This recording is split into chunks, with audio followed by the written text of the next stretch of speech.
19 and a sophomore in college, living in sunny San Diego without a care in the world. It took one missed phone call for my life to change, and not for the better. Denial, anger, bargaining, depression. These are four of the 5 stages of grief.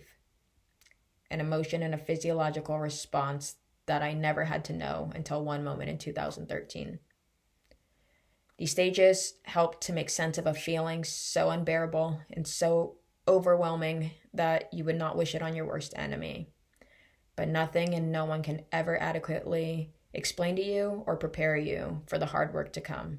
Because as I came to find out, the only way out of grief is through it. I was a full-time, straight-A student with a job I enjoyed and a very clear path for my future. But despite all the planning and the hard work, some things in life are just inevitable. One day, the same as any other, my Spanish class had come to an end and we were dismissed for the day. As usual, I got up and collected my things, then pulled out my phone and saw a single missed phone call. It was from my mom. I don't know how to explain the feeling I had when I left the house that day, and as I drove to school, a pit was in my stomach and I felt it in my bones that something about that day was different. Something was off, something bad was going to happen. And the missed call only confirmed my suspicion and my worst fear. I was getting a call to be told that my favorite person, my hero, my grandfather, had passed away. 6 days before my 20th birthday. While I know others may not be as lucky to know their grandparents, have them in their life for so long, or have them so involved, this event remains a reflection of the single most devastating loss of my life. I can honestly say that time after that was a complete blur for the most part. Fast forward to 2016, 3 years later, I was still emotionally and mentally hanging on by a thread, but I wasn't willing to admit that. But I was no longer in school. I was working full time though, and at a job I enjoyed.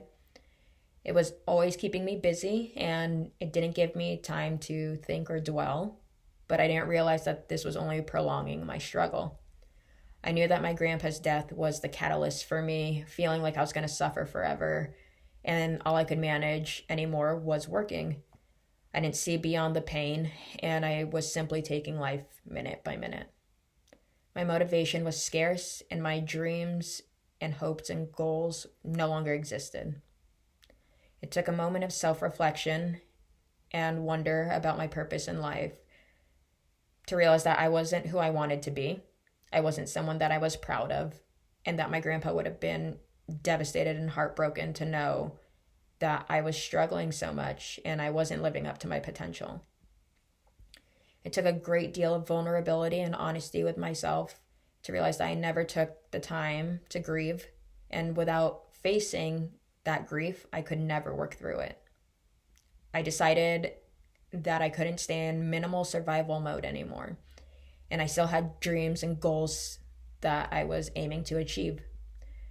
The most important one being turning the page into a new chapter of my life. I stopped acting like the world was against me and opened up to friends and family who had been there all along. Their encouragement helped me to strive further and aim for better for myself. Healing is never linear, and my skills to help myself were severely limited.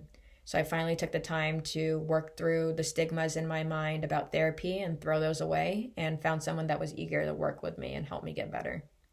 The beginning of my new chapter was finally near. My sessions consisted of silence for a very long time, then finally talking, and most of all, there was an abundance of crying over the course of about a year, but I finally got to a place where the pain and the grief no longer consumed me. I've gone on to treat life like the journey it is and began indulging in my favorite activities often, spending more time with my friends and exploring other options that piqued my interest. Acceptance. I made it to the 5th stage. I am fortunate to have found my way through.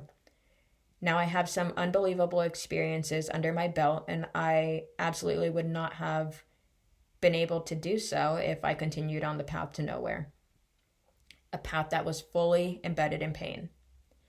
It will forever resonate with me that the grief was never my enemy, but rather a necessary process.